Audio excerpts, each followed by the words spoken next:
hindi siya nagagalit. Nay, kumuha ko ng 1,000 sa wallet mo. Ayaw mo ko siyang bigyan ng pera eh.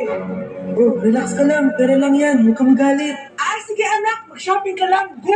Yes, easy money. Mga anak, matulog na tayo.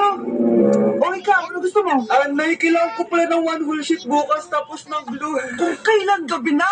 Oh, relax ka lang. Anak mo yan. Bigyan mo na siya. Ay, sige anak, lalabas ako ngayon kahit alas 12 na para bilhin lang yung mga kailangan mo, no? A few moments later. Anay, bakit pala di na kayo masyado nagagalit sa amin? Ay, Mars, please! Mas pang ba sa'yo?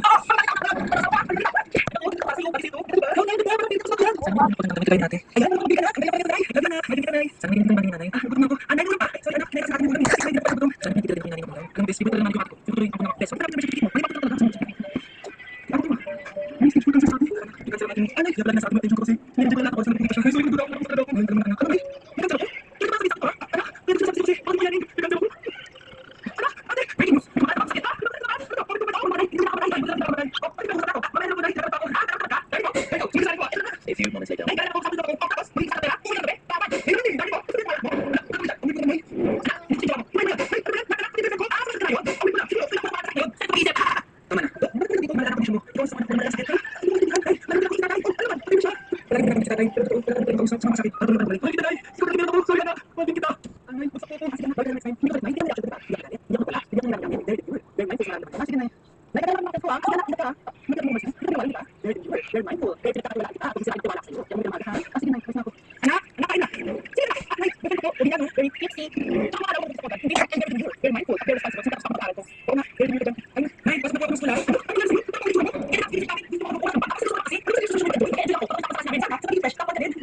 A few moments later.